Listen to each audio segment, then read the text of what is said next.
মুগ্ধর মা শাহানা চৌধুরী এখনও মেনে নিতে পারছেন না তার এক ছেলে নেই। বললেন, অনেক কষ্ট করে যমজ দুই ছেলেকে বড় করেছি, এত কম বয়সে এক ছেলে এত কষ্ট দিয়ে চলে যাবে তা বুঝতে পারিনি।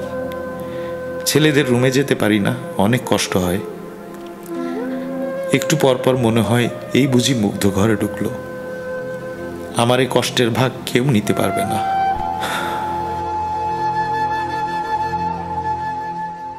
বিছানার পাশেই ফ্রিল্যান্সার দুই ভাইয়ের দুটি বড় টেবিল, চেয়ার আর কম্পিউটার। চেয়ার দুটি এমনভাবে রাখা যে কাজ করতে করতে কেউ ক্লান্ত হয়ে গেলে চেয়ার পেছন দিকে নিয়ে একজন আরেকজনের ঘাড়ে হেলান দিয়ে বিশ্রাম নিতেন।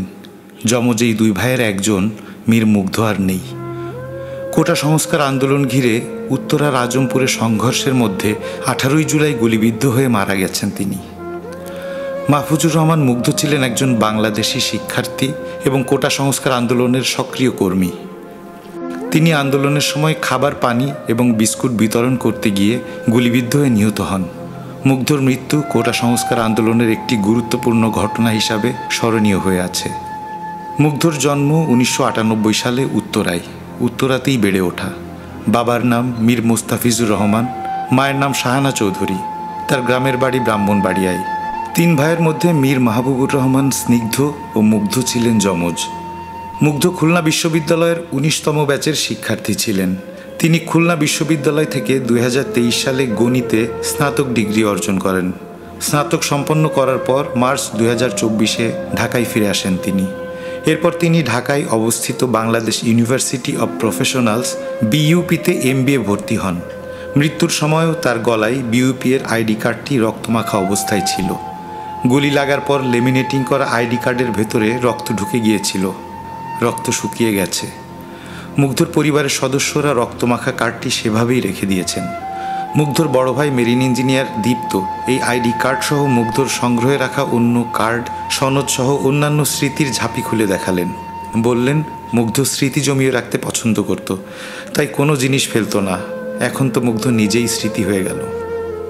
তিনি একজন ফ্রিল্যান্সার ছিলেন। মৃত্যুর আগ পর্যন্ত তিনি ফাইবারে 1000-এরও বেশি কাজ সম্পন্ন করেছেন 5 স্টার রেটিং নিয়ে। ফ্রিল্যান্সিংয়ের পাশাপাশি তিনি একজন ভ্রমণ পিপাসু, ভালো ফুটবলার এবং বাংলাদেশ স্কাউটসের একজন সদস্য ছিলেন।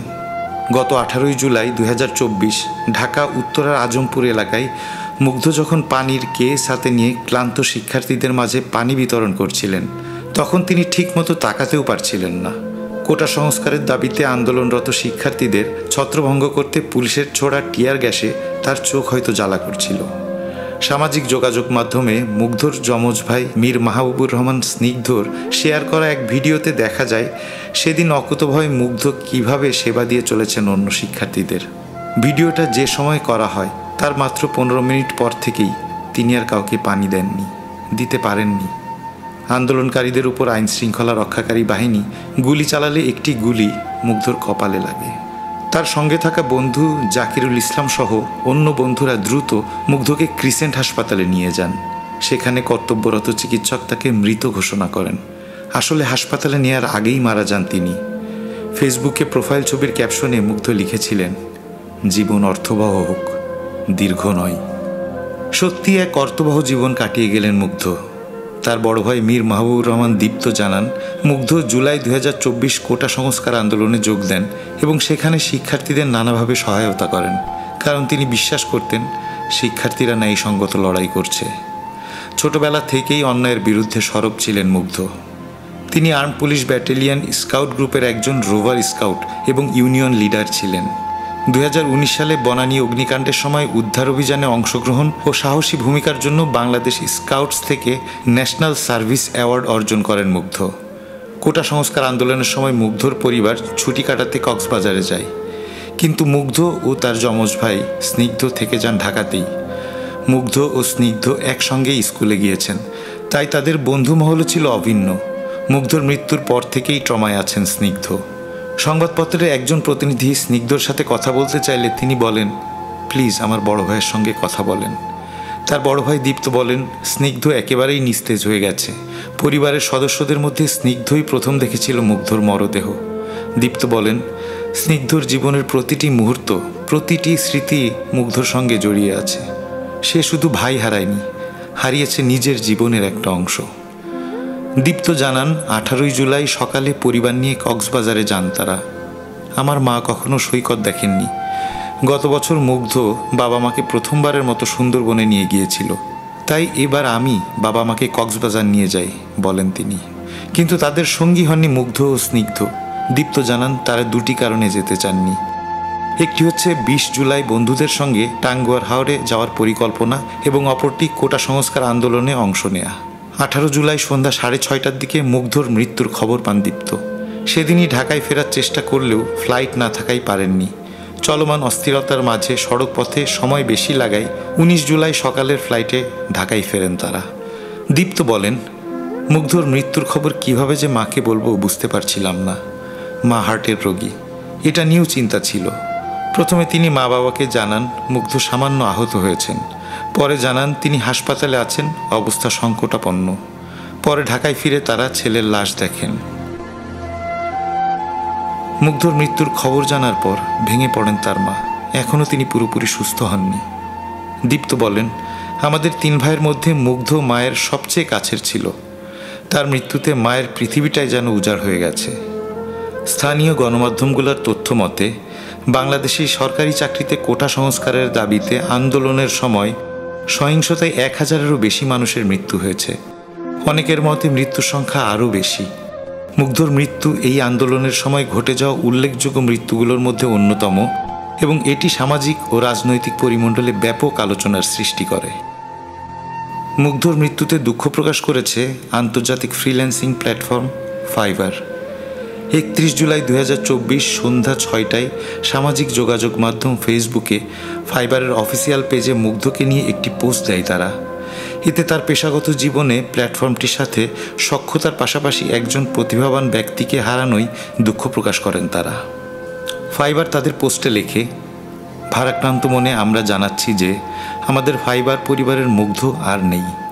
বাবা মা ও 2 ভাইকে রেখে গত সপ্তাহে মারা যান মীর মাহফুজুর রহমান মুগ্ধ। তিনি একজন প্রতিভাবান মার্কেটার ছিলেন, যিনি এসইও এবং সোশ্যাল মিডিয়াতে তার দক্ষতার মাধ্যমে ফাইবারে গুরুত্বপূর্ণ ভূমিকা রেখেছিলেন।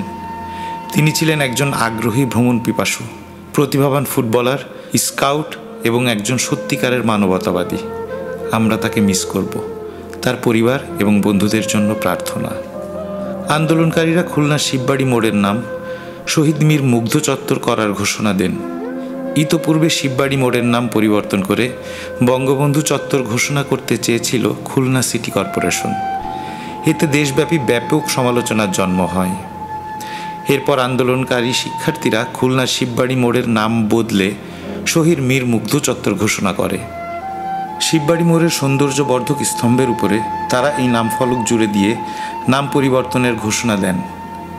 আন্দোলনকারী সুশীল সমাজ ও হিন্দু ধর্মাবলম্বীদের ব্যাপক চাপের মুখে নাম পরিবর্তন থেকে সরে দাঁড়ায় খুলনা সিটি কর্পোরেশন। তাকে স্মরণ রাখতেই ব্রাহ্মণবাড়িয়া শহরের ফ্লাইওভারের নাম দেয়া হয়েছে শহীদ মীর মুগ্ধ ফ্লাইওভার। মুগ্ধর বন্ধুরা বলেছিলেন, মুগ্ধর সরকারি চাকরির প্রতি তেমন কোনো আকর্ষণ ছিল না। কখনো সরকারি চাকরির জন্য আবেদন করার ইচ্ছাও দেখা যায়নি তার মধ্যে।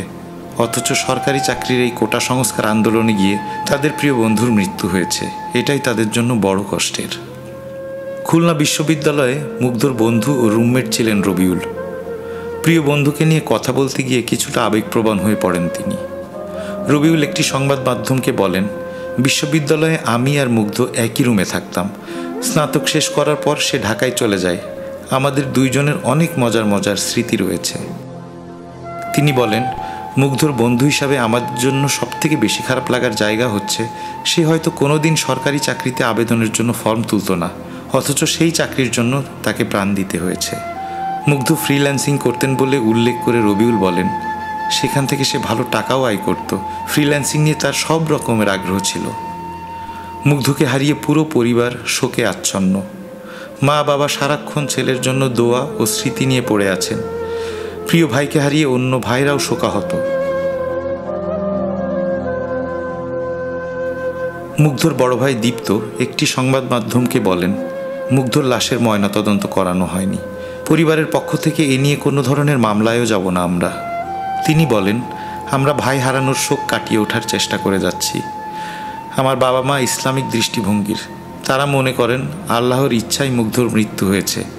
ছেলে যেখানে আছেন ভালো আছেন, সব সময় ছেলের জন্য দোয়া করে যাচ্ছেন তারা।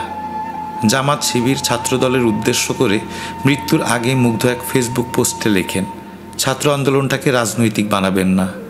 এই প্রসঙ্গে মুগ্ধর বড় ভাই দীপ্ত বলেন, আমি এবং আমার ভাইয়েরা কখনো রাজনীতি করিনি।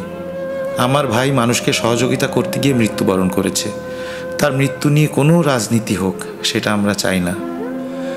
স্নিগ্ধ ফেসবুকে ভাইয়ের পানি বিতরণের ছবি পোস্ট করে লেখেন, আমার সহোদর মুগ্ধ গুলিবিদ্ধ হয়। তার কপালে ছোট গর্ত করে গুলি ঢুকে ডান কানের নিচ দিয়ে বড় গর্ত করে বেরিয়ে গিয়েছিল। নিহত হওয়ার আগেও মুগ্ধ বিস্কুট ও পানি দিয়ে আন্দোলনে সহযোগিতা করছিল। সে সবসময় রাজনীতির বিপক্ষে থাকলেও মানুষের অধিকারের পক্ষে ছিল। 18 জুলাই আন্দোলনে একসঙ্গে ছিলেন মুগ্ধ, তার বন্ধু জাকিউল ইসলাম ও নাইমুর রহমান আশিক। বন্ধু মুগ্ধর মৃত্যুর বর্ণনা দিয়ে স্থানীয় গণমাধ্যমকে জাকিউল ইসলাম বলেন, মুগ্ধর কপালে গুলি লেগে সেটি কানের পাশ দিয়ে বের হয়ে গেছে। ঘটনাস্থলে আমাদের চোখের সামনে মারা গিয়েছে। মুগ্ধর রক্তে ভেসে যাওয়া সেই রাস্তার ছবি তুলে ফেসবুক পোস্ট করে নাইমুর রহমান লিখেন, আমি মুগ্ধ ও জাকির আন্দোলনের মাঝেই একটু বিশ্রাম নেওয়ার জন্য রোড ডিভাইডারের উপর বসেছিলাম। হঠাৎ সবাই আমির কমপ্লেক্স আর রাজু কমার্শিয়ালের দিক থেকে দৌড়ে আসছে আমরা দেখলাম। কিছুটা ধীর গতিতে উঠব ভাবলাম। 2-3 সেকেন্ড পর মুগ্ধর পায়ের উপরে হাত রেখে বললাম, চল দৌড় দেই। আমার বন্ধু শেষবারের মতো আমাকে বলল, চল। প্রথমে জাকির উঠে দৌড় দিল এবং তারপর আমি। 3 থেকে 4 কদম যাওয়ার পর আমার সামনেই জাকিরকে দেখছি দৌড়াচ্ছে, কিন্তু আমার পাশে মুগ্ধ নেই। থেমে গেলাম। পেছন ঘুরে তাকাতেই দেখি আমার বন্ধু ওই বসা অবস্থা থেকেই মাটিতে পড়ছে। চোখ দুটো বড় করে আমার দিকে তাকিয়ে আছে। হাতে সেই অবশিষ্ট বিস্কুট আর পানির বোতলের পলিথিন, কপালে গুলির স্পষ্ট চিহ্ন। আমি চিৎকার করলাম, জাকির, মুগ্ধ গুলি খাইছে। মুগ্ধর অনুপস্থিতিতে এই কয়েকদিনে তার টেবিল চেয়ারে খানিকটা ধুলা পড়েছে। বড় একা হয়ে গেছেন তার যমজ ভাই স্নিগ্ধ। 2 ভাই জন্মের পর 25 বছর 9 মাস 14তম দিনও একসঙ্গে কাটিয়েছিলেন। পরের দিনটিতে মুগ্ধ তাদের ছেড়ে গেছেন জানিয়ে স্নিগ্ধ বলেন, মুগ্ধ তো শুধু আমার ভাই ছিল না, বন্ধু ছিল। ওর সব গোপন কথা, দুজনের মোবাইলের পাসওয়ার্ড থেকে শুরু করে সব তথ্য জানতাম দুজন। তাদের চেহারায় ছিল খুব বেশি মিল। এমনকি ফেস লক করা মুগ্ধের মোবাইল স্নিগ্ধর মুখের কাছে নিলে সেটি খুলে যায়। রাজধানীর উত্তরায় স্নিগ্ধ মুগ্ধের ঘরে বসেই সংবাদ মাধ্যমের সঙ্গে কথা বলছিলেন স্নিগ্ধ। এ সময় গায়ে থাকা হালকা সবুজ রঙের শার্টটি দেখিয়ে তিনি বলেন, এটা ছিল মুগ্ধর প্রিয় শার্টগুলোর একটি। মুগ্ধ বেঁচে থাকলে তার শার্ট গায়ে দেওয়ার জন্য এতক্ষণে খেপে যেত। বড় বিছানা দেখিয়ে স্নিগ্ধ বললেন, এখন তিনি পুরো বিছানার মালিক। কিন্তু এতদিনের অভ্যাস, তাই ঘুমের মধ্যেও বিছানার একটি অংশ ফাঁকাই থাকে। মনে হয় ভাই হয়তো ঘুমাচ্ছে। পড়াশোনার পাশাপাশি ফুটবল খেলোয়াড়, গায়ক, গিটারিস্ট ও দক্ষ সংগঠক হিসাবে বেশ সুনাম ছিল মুগ্ধর। ছিলেন স্কাউট গ্রুপের ইউনিয়ন লিডার। শ্রেষ্ঠ সংগঠক হিসাবে বাংলাদেশ স্কাউটস থেকে পেয়েছেন ন্যাশনাল সার্ভিস অ্যাওয়ার্ড। বাইক নিয়ে 34টি জেলার সার্কিট হাউসের সামনে ছবি তুলেছিলেন। চেয়েছিলেন সব জেলায় ঘুরবেন। মুগ্ধর বড় ভাই দীপ্ত বলেন, মুগ্ধ আন্দোলনকারীদের কষ্ট সহ্য করতে পারছিল না। পারিবারিক আলোচনায় বাবা ও মায়ের সঙ্গে আন্দোলনের যৌক্তিকতা নিয়েও কথা বলেছে। স্নিগ্ধ, মুগ্ধ 2 ভাই সবসময় মানুষের কষ্টে পাশে থাকার চেষ্টা করত। পরিবার থেকেও তাদের এই কাজকে সবসময় সাপোর্ট দেওয়া হয়েছে। গুলিতে মারা যাওয়ার আগে মুগ্ধ আন্দোলনের সংঘর্ষে জাহিদুজ্জামান তানভীর নামের এক শিক্ষার্থীর মৃত্যুর কথা লিখে ফেসবুকে পোস্ট দিয়েছিলেন। ওই পোস্টে তিনি দেশের কাছে প্রশ্ন রেখেছিলেন, এই শ্রেষ্ঠ মেধাবীদের মৃত্যুতে যে ক্ষতি হচ্ছে তা কিভাবে পূরণ হবে।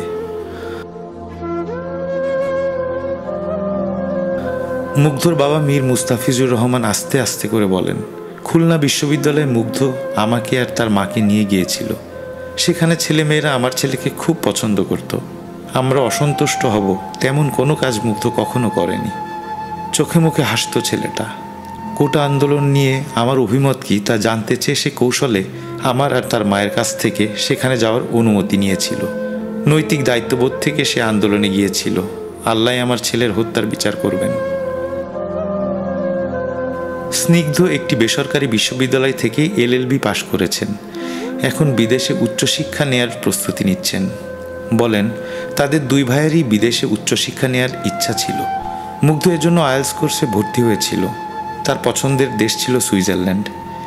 এমবিএ শেষ করেই দেশের বাইরে চলে যেতে চেয়েছিল মুগ্ধ। আর তিন ভাই মিলে ভবিষ্যতে একটি আইটি কোম্পানি খুলতে চেয়েছিল।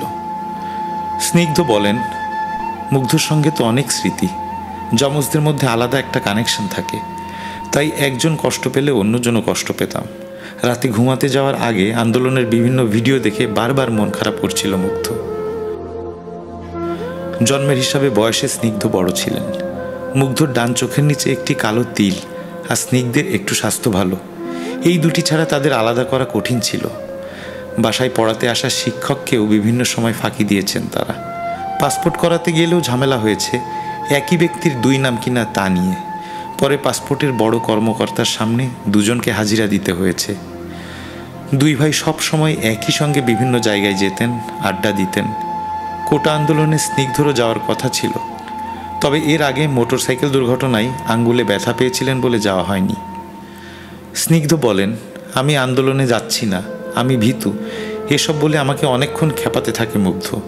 তারপর আমাদের আরেক বন্ধুকে নিয়ে বাসা থেকে বের হয়। তবে সেদিনের বের হওয়াটা কেমন যেন লেগেছিল। বিকেল 4:30টার দিকেও একবার মনে হয়েছিল ফোন করে ভাইকে চলে আসতে বলি। পরে কাজের চাপে ফোন করা হয়নি।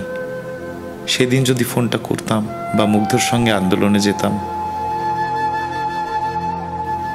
স্নিগ্ধ বলেন, আমি প্রথমে ভেবেছিলাম মুগ্ধর মাথায় রাবার বুলেট লেগেছে। হাসপাতালে গিয়ে দেখি মাথায় ব্যান্ডেজ নিয়ে শুয়ে আছে। আমি তখনও বুঝতে পারিনি ভাই নেই।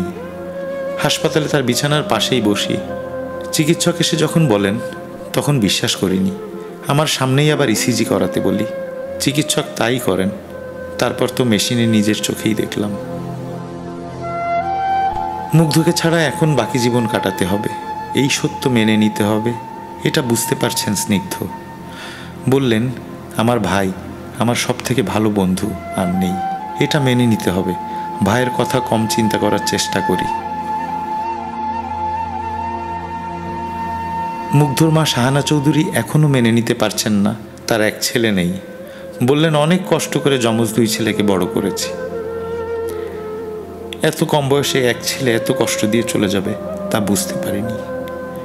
ছেলেদের রুমে যেতে পারি না, অনেক কষ্ট হয়। একটু পর পর মনে হয় এই বুঝি মুগ্ধ ঘরে ঢুকলো। আমার এই কষ্টের ভাগ কেউ নিতে পারবে না।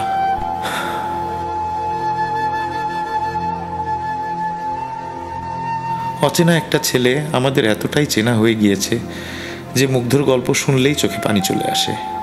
এরকম মুগ্ধ আমাদের চারপাশে অনেক আছে। সামান্য তেলাপোকা দেখে হয়তো ভয়ে চিৎকার দিয়ে ওঠে ওরা। হয়তো ফার্মের মুরগি বলে আমরা উপহাস করি। জুলাই আন্দোলন না দেখলে হয়তো জানতামই না এদের অফুরন্ত সাহসের কথা।